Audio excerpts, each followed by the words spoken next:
Hello everyone, welcome to क्याप academy. हम लोग ट्रांसफॉर्मर लॉसेस में पिछले वीडियो में मेजर लॉसेस के बारे में बात कर चुके थे, जो कि मेरा मेजर लॉसेस में मेरा आता है iron losses and copper losses. Copper losses जो कि वेरिएबल लॉसेस है और आयरन लॉसेस जो कि कांस्टेंट लॉसेस है। और आयरन लॉसेस में हम लोग बात कर चुके थे मेरा eddy current losses and hysteresis losses. तो चलिए आज हम स्टार्ट करेंगे the minor losses which is occur in the transformer.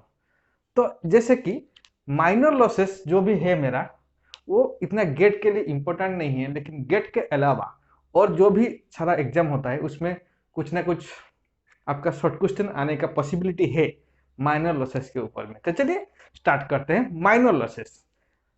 देखिए, जैसे कि minor losses of a transformer are two types, that is one is my stray load losses and another is your dielectric losses. एक है मेरा stray load losses, दूसरा है मेरा dielectric losses.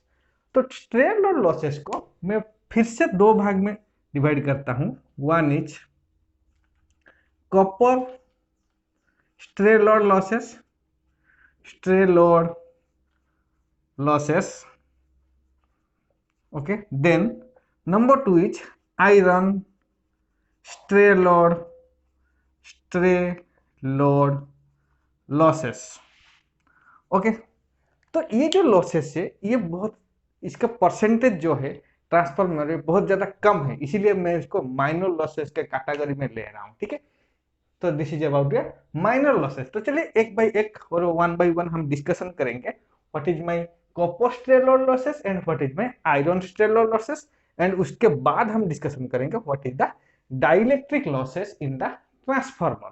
So the stray load losses, there are two types of stray load losses. One is copper stray load losses, another is iron stray load losses. तो पहले हम discussion करेंगे what is my copper stray load losses। तो जैसे पता है copper stray load losses are occur, मैं बोल सकता हूँ, in the transformer winding, in the transformer winding। तो ये कहाँ पे होगा? ट्रांसफॉर्मर वाइंडिंग में होगा, ठीक है। अगर मैं ट्रांसफॉर्मर वाइंडिंग ले रहा हूँ, ठीक है, लेट मैं ट्रांसफॉर्मर वाइंडिंग, अगर मैं ट्रांसफॉर्मर वाइंडिंग को एक सॉलिड कंडक्टर लूंगा, let it be a solid conductor, solid conductor, okay. तो ट्रांसफॉर्मर वाइंडिंग में और इसमें करंट फ्लो हो रहा है, that is b i l. So तो यहाँ पे देखिए ये आई एल जो है, ये I L is proportional to cross sectional area of the conductor, मैं बोल सकता हूँ IL is proportional to the cross sectional area of the conductor। तो इसमें देखिए what is my skin effect. The skin effect of the conductor is proportional to the diameter of the conductor, okay। the skin effect of the conductor is proportional to the diameter of the conductor। so due to this skin effect there will be, मैं बोल सकता हूँ, due to the skin effect there will be a current flowing in the conductor body, in the conductor body, and this current is called stray current, stray, stray current। this is called stray current, okay।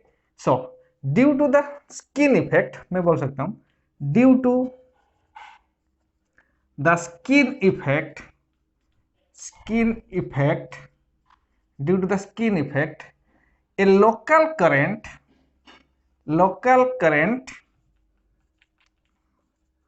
will flow in the transformer winding, okay, and this is called stray current, okay। and so then what is the stray load losses? The stray load losses is equal to the I square R losses,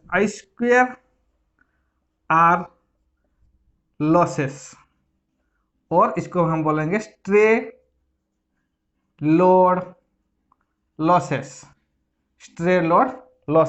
okay. Stray load losses that is your I square R losses, और इसको हम बोलेंगे stray load losses, ठीक है। तो देखिए यहाँ पे क्या होता है, इसको हम कैसे रिड्यूस करेंगे। For reducing the stray load losses I have use, मैं यहाँ पे बोल सकता हूँ टू यूज, और बाय यूज मैं बोल सकता हूँ बाय यूजिंग स्टैंडर्ड कंडक्टर,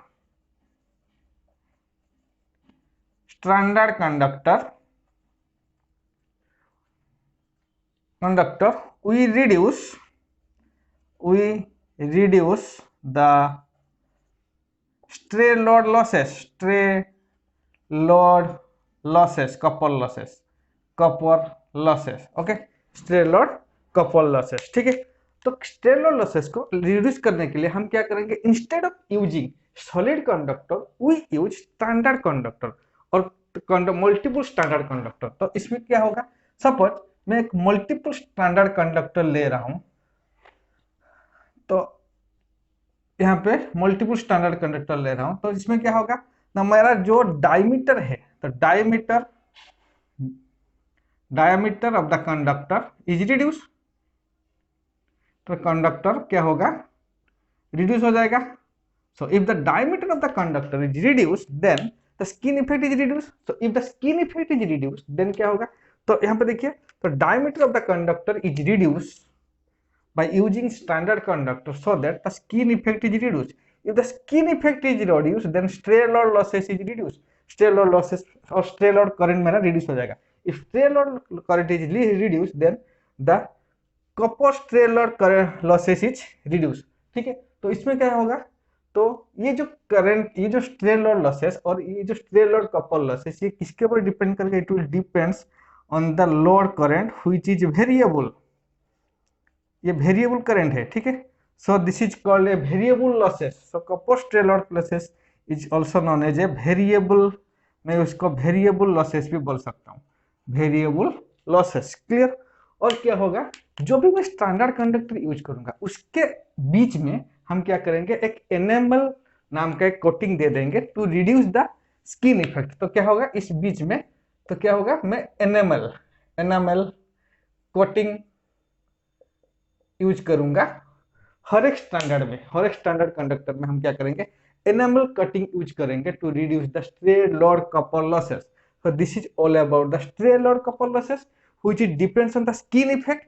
तो जो अगर हम सॉलिड कंडक्टर यूज करेंगे तो क्या होगा, तो due to the skin effect, तो यहाँ पे एक सर्कुलेटिंग करंट फ्लो होगा और उसको हम लोकल करंट बोलेंगे, this is called stray load current, ठीक है। तो due to the stray load current there will be a stray load copper losses, that is I square R losses. तो इसको हम क्या करेंगे, इसको रिड्यूस करने के लिए हम क्या करेंगे, instead of using solid conductor in the transformer winding we use the standard conductor. तो स्टैंडर्ड कंडक्टर में क्या होगा, तो मेरा डायमीटर जो है, कंडक्टर का डायमीटर, हर एक कंडक्टर का डायमीटर रिड्यूस हो जाएगा। अगर डायमीटर रिड्यूस हो जाएगा तो क्या होगा, मेरा स्किन इफेक्ट जो है वो रिड्यूस हो जाएगा। अगर स्किन इफेक्ट रिड्यूस हो जाएगा तो क्या होगा, स्ट्रे लोड करंट जो भी हो रिड्यूस हो जाएगा। अगर स्ट्रे लोड करंट रिड्यूस हो जाएगा तो क्या होगा, मेरा स्ट्रे लोड लॉसेस भी और स्ट्रे लोड कपल लॉसेस भी रिड्यूस हो जाएगा। This is all about the stray load copper losses. Next I will discuss what is the stray load iron losses, ठीक है। तो इसके लिए क्या होगा, हम बोल सकते हैं the stray load iron losses is depends on the leakage flux, okay, it will depends on the leakage flux. तो देखिए यहाँ पे क्या होगा, हम एक ट्रांसफार्मर ले रहे हैं तो उसका कुछ लीकेज फ्लक्स आएगा, तो due to this leakage flux there will be a losses in the transformer which is called stray load iron losses. तो कैसे होगा देखिए, तो चलिए मैं मान के चलो यहाँ पे कुछ लीकेज हो रहा है, दैट इज लीकेज, ये है मेरा leakage flux, this is your leakage flux, और ये है मेरा main flux, let it be main flux, और इसमें हम फाई L1 बोलेंगे, phi L1 leakage flux in winding 1, phi L2, okay, leakage flux in the secondary winding, ठीक है। तो चलिए, तो क्या होगा, तो मैं बोल सकता हूँ ये जो है, ये जो लीकेज फ्लक्स है, ये मेरा ट्रांसफार्मर कोर में हो रहा है, ठीक है। ट्रांसफार्मर कोर में मेरा लीकेज फ्लक्स हो रहा है, तो there will be a possibility, मैं बोल सकता हूँ there will be a possibility to leak to flow the leakage flux the leakage flux in the transformer auxiliary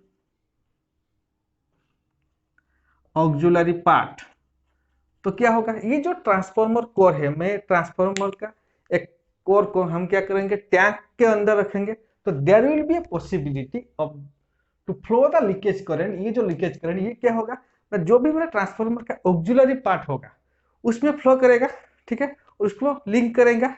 so if the possibility to flow the leakage flux, if the leakage flux is in the transformer auxiliary part, there will be the losses which is called transformer उसको हम बोलेंगे transformer iron stray load losses. Clear? तो उसको हम बोलेंगे iron stray load losses. ठीक है, तो क्या होगा, आयरन स्ट्रे लोड लॉसेस क्यों आ रहा है, क्योंकि जो लीकेज फ्लक्स है मेरा ट्रांसफार्मर वो लिंक भी करता है, कोर में भी लिंक करता है, एज वेल एज वो लिंक करता है मेरा ट्रांसफार्मर का ऑक्सिलरी पार्ट जो होगा उसमें भी लिंक करेगा। तो due to this there will be a loss which is called transformer iron stray load losses. तो उसको हम बोलेंगे आयरन स्ट्रे लोड लॉसेस। तो इसको हम रिड्यूस कैसे करेंगे? So to reduce the transformer iron stray load losses हम बोल सकते हैं दैट इज, तो हाउ टू रिड्यूस, हम बोलेंगे if the leakage flux is reduced, अगर हम लीकेज फ्लक्स को रिड्यूस करेंगे तो क्या होगा, मेरा आयरन स्ट्रे लोड लॉसेस भी रिड्यूस हो जाएगा। तो उसको हम कैसे रिड्यूस करेंगे? सो इन कोर टाइप हम क्या करेंगे, ट्रांसफार्मर हम क्या करेंगे, लीकेज फ्लक्स को रिड्यूस करने के लिए हम लोग यूज करेंगे इंटरलीव्ड वाइंडिंग यूज करेंगे।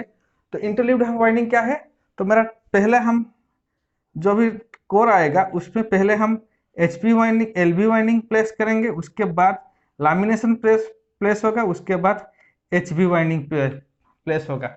तो इस तरह हम वाइंडिंग को प्लेस करेंगे, तो इसको हम बोलेंगे इंटरलीव्ड वाइंडिंग। तो इंटरलीव्ड वाइंडिंग यूज करने से क्या होता है, मेरा लीकेज फ्लक्स जो है वो लीकेज फ्लक्स रिड्यूस होता है। तो एक ही वाइंडिंग में प्राइमरी और HV वाइंडिंग और दूसरे साइड में LV वाइंडिंग ना लेके हम क्या करेंगे, एक वाइंडिंग में और एक कोर में और एक लिंब में हम क्या करेंगे, both HV and LV winding को प्लेस करेंगे, उसको हम बोलेंगे इंटरलीव्ड वाइंडिंग। और इंटरलीव्ड वाइंडिंग को के लिए क्या होगा, मेरा लीकेज फ्लक्स रिड्यूस हो जाएगा in core type transformer. And in shell type transformer we use the sandwich type winding। तो क्या होगा, तो सेल टाइप ट्रांसफार्मर में हम क्या करेंगे, सैंडविच टाइप वाइंडिंग यूज करेंगे। कैसे? तो पहले हम क्या करेंगे, पहले HV, उसके बाद LV, उसके बाद HV, उसके बाद LV, तो पार्ट करके हम यूज करेंगे। तो क्या हो जाएगा, this is your sandwich type winding. तो अगर सैंडविच टाइप वाइंडिंग हम यूज करेंगे इन सेल टाइप ट्रांसफार्मर, तो क्या होगा, ये जो लीकेज फ्लक्स है ट्रांसफार्मर में वो रिड्यूस हो जाएगा। अगर लीकेज फ्लक्स रिड्यूस हो गया तो क्या होगा, मेरा आयरन स्ट्रे लोड लॉसेस भी रिड्यूस हो जाएगा। तो इसमें और एक पॉइंट रह गया, क्या है, ये जो आयरन स्ट्रे लोड लॉसेस है इट विल डिपेंड्स, ये किसके ऊपर डिपेंड्स करेगा, मेरा लोड करंट के ऊपर। लोड करंट, क्योंकि जो भी मेरा लीकेज फ्लक्स आता है वो लोड करंट के ऊपर डिपेंड करेगा। ठीक है, तो if will depends on the load current, so it is a variable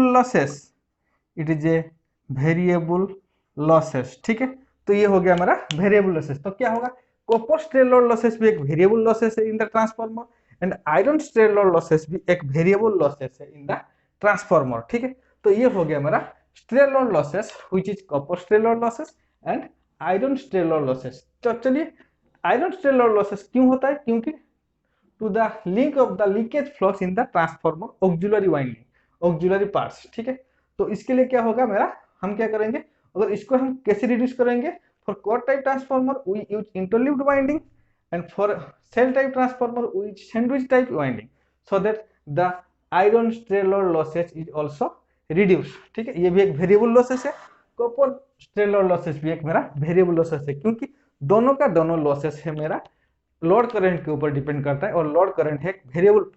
ठीक है, तो लोड करंट मेरा वेरिएबल है तो क्या होगा, so copper stray load losses and iron stray load losses are also is in variable losses. तो चलिए ये हो गया मेरा stray load losses, that is your dielectric losses. So what is the dielectric losses, तो डाइलेक्ट्रिक लॉसेस को हम बोल सकते हैं in the insulating material of the transformer dielectric losses are occur. तो डाइलेक्ट्रिक लॉसेस कहाँ पे होता है, डाइलेक्ट्रिक लॉसेस होता है मेरा insulating material which is present in the transformer.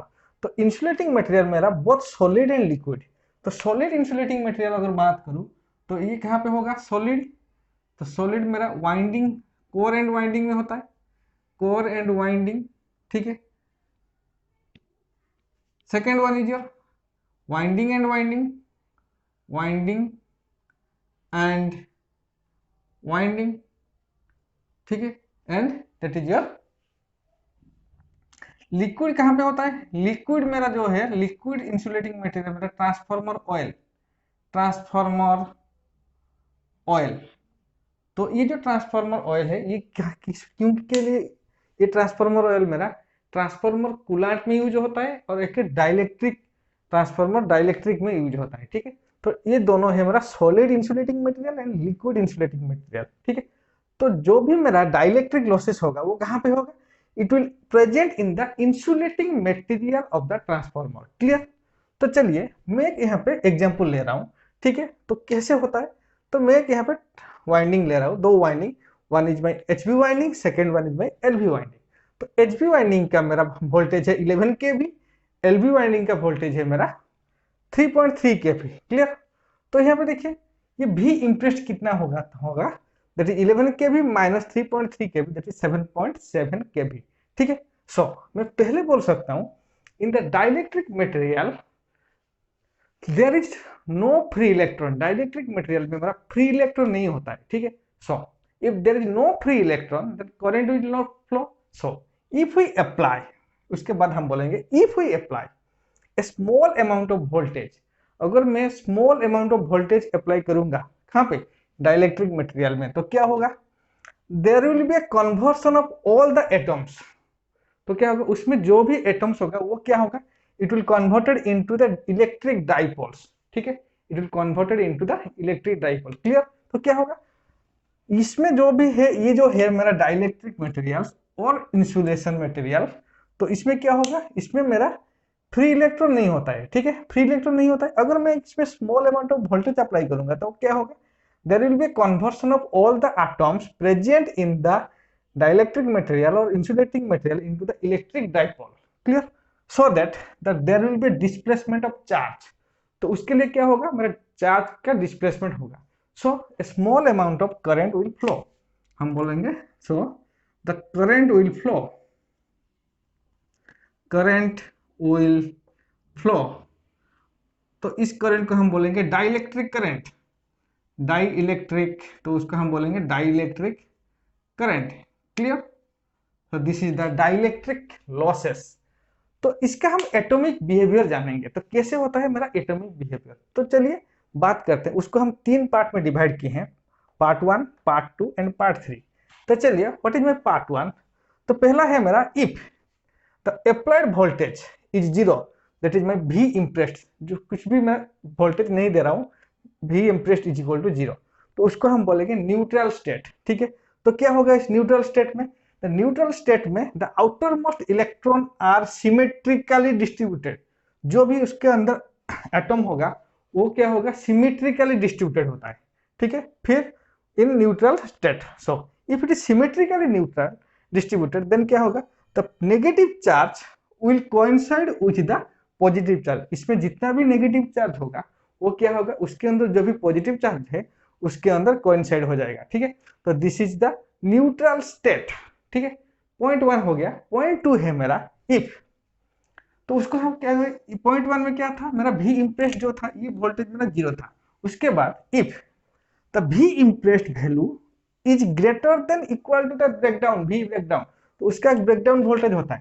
तो उस ब्रेकडाउन वोल्टेज से अगर इसका वैल्यू ज्यादा हो जाएगा भी इम्प्रेस्ड का वैल्यू, तो क्या होगा, if the applied voltage is more than the breakdown voltage, तो क्या होगा, the free electrons are available in the dielectric material. तो क्या होगा, अगर यहाँ पे 0 होता है तो फ्री इलेक्ट्रॉन अवेलेबल नहीं होता है, क्योंकि कोई कोई भी फ्री इलेक्ट्रॉन नहीं होता है, क्योंकि negative charge is coincide with the positive charge. अगर मेरा वोल्टेज ब्रेकडाउन वोल्टेज से ज्यादा हो जाएगा तो क्या होगा, उसमें मेरा फ्री इलेक्ट्रॉन अवेलेबल होगा, ठीक है। And the voltage required to detach, जो भी मेरा वोल्टेज रिक्वायर्ड होगा to detach the outermost electron from the parent atom, तो आउटर मोस्ट पेरेंट एटम से आउटर मोस्ट एटम का इलेक्ट्रॉन को डिटैच करने के लिए जितना भी वोल्टेज चाहिए और जितना भी वोल्टेज रिक्वायरमेंट होता है उसको हम बोलेंगे breakdown voltage. So this is called breakdown voltage. तो भी इम्प्रेस्ड का वैल्यू मेरा ब्रेकडाउन वोल्टेज से ज्यादा होता है, उसके बाद क्या होगा, फ्री इलेक्ट्रॉन अवेलेबल होगा।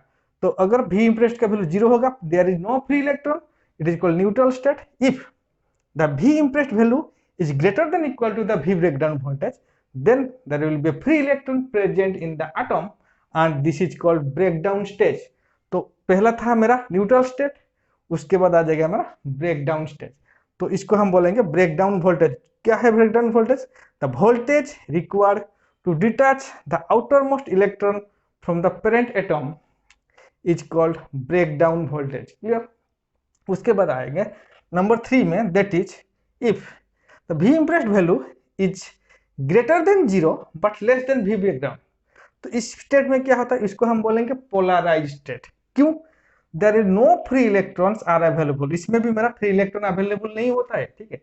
इसमें फ्री इलेक्ट्रॉन अवेलेबल होता है, अगर ब्रेकडाउन वोल्टेज से ज्यादा होगा फ्री इलेक्ट्रॉन अवेलेबल होगा, अगर ब्रेकडाउन वोल्टेज से कम होगा और 0 से ज्यादा होगा तो उस स्टेट में क्या होगा, no free electrons are available but the negative charge does not coincide with the positive charge. तो इसमें देखिए, इसमें क्या होता है, अगर 0 हो जाएगा तो क्या होगा, negative charge will coincide with the positive charge. Clear. अगर ग्रेटर देन हो जाएगा तो क्या होगा, फ्री इलेक्ट्रॉन अवेलेबल होगा। ये जो स्टेट है ये बीच का स्टेट है, तो उसमें क्या होगा, no free electrons are available, कोई भी फ्री इलेक्ट्रॉन अवेलेबल नहीं होगा। फिर भी the negative charge does not coincide with the positive charge and it will displaced by a length L। तो ये इसमें क्या होगा, coincide ना होके ये displaced होगा by a length L and it will form a electric dipole। तो ये क्या करेगा, ये इलेक्ट्रिक डाइपोल फॉर्मेशन करेगा। So this is called your polarised state. Okay, this is my polarised state. तो इसमें 3 स्टेट होता है, एक is your neutral state which the voltage is 0। Clear. एक होता है हमारा breakdown state, the voltage applied is greater than the breakdown voltage.